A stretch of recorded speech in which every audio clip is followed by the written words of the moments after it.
Spare plug গাড়ির গুরুত্বপূর্ণ একটা বিষয়, ঠিক আছে। স্পেয়ার প্লাগ এটা খুবই অল্প সামান্য মূল্য, কিন্তু এই স্পেয়ার প্লাগের কারণে ফায়ারিং ঠিকমতো না হলে অনেক ক্ষতি হতে পারে। দেখেন প্লাগ নষ্ট হওয়া আপনি কেমন করে বুঝবেন?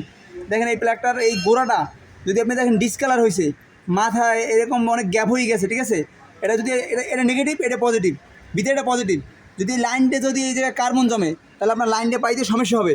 তো ওই জন্য আপনার হয়তোবা যদি আপনি নাও চেঞ্জ করেন, এটা ফ্রেশ করে আপনার সার্ভিসিং করে লাগাই দেবে। সার্ভিসিং কোথায় করবেন? প্লাগ সার্ভিসিং অনেকে জানে না। এই যে ভিতরে এই জায়গায় সিরিজ কাগজ দিয়া এই কার্বনটা মানে এই যে বাষ্প হয়ে যে ক্রাশ জমে ওইগুলো পরিষ্কার করে যদি আপনি পুরো পোড়া দিয়ে লাগান, আর বিশেষ করে যদি এই জায়গাটা আরও বেশি খালো হয়ে যায় তাহলে আর আপনি কোনো পোড়া দিয়েও লাভ হবে না। এক সেট প্লাগ মাত্র 1200 টাকা, কিন্তু 1500 টাকা। এর জন্য যদি আপনার গাড়ির সমস্যা হয়, একটা ফায়ারিং মিস হয়, আপনার ইঞ্জিনও সিজ দিতে পারে। কারণ 4 পিস্টনের ভিতরে একটা পিস্টন ঘুরতে আছে, ওইটা মিস ফায়ার করতেছে, ওটা আপনার জ্বালানি পড়তে আসে না, তো ওইটার আর একটা চালাইতেছে। এরকম বেশি ট্রাবল হয়ে যাচ্ছে, 3টে সিলিন্ডার চলতেছে, একটা সিলিন্ডার চলতেছে না, কারণ প্লাগে ফায়ারিং করতেছে না। এই ফায়ারিংটা একটা না করার কারণে আস্তে আস্তে এটা সিজ হয়ে যাব, আপনি যদি না বুঝতে পারেন। এই জন্য প্লাগ নিয়ে কখনো করবেন না। স্পায়ার প্লাগ গ্যাসের গাড়ি, অক্সিজেনের গাড়ির গুরুত্বপূর্ণ একটা বিষয়। স্পায়ার প্লাগের জন্য আপনার সবসময় রেডি রাখতে হবে। আবার এই যে যেমন এইগুলো ডিস্ট্রিবিউটর সিস্টেম, ঠিক আছে।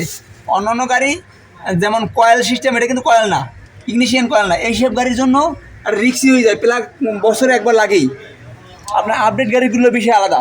পুরোনো গাড়িগুলোর ভিতরে আপনি যখনই দেখবেন আপনার স্টার্টের জন্য তো কোনো সমস্যা হইতেছে, বারবার আপনার ট্রাভেল করতেছে, ধুপধুপ করে চলার ভিতরে আপনার পিক আপ বাড়ে কমে, তখনই মনে করবেন আপনার প্লাগের সমস্যা আছে।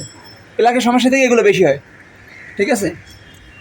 দেখেন প্লাগের গ্যাপটা হচ্ছে বিশেষ করে, এই দেখেন সবাই জানেন এই যে প্লাগটা আমি এই প্লাগের দেখেন গ্যাপটা কতটুকুখানে, এটাতে বলে হ্যাসকো ব্লেডের মাপে 1 ব্লেড বা 5 মিলি, ঠিক আছে। এই যে আপনাদের টেবিট মিলে এই যে আপনাদের ধাপ করে এটা পড়ে যায় প্লাগটা, তাহলে এটা ভিতরে ঢুকিয়ে দিব। এই দেখেন কতখানি গ্যাপ বাইরে গেছে, ঠিক আছে। এই যদি এই গ্যাপটা বাড়ে তাহলে আপনার ফায়ারিং পাবে না ঠিক মতন।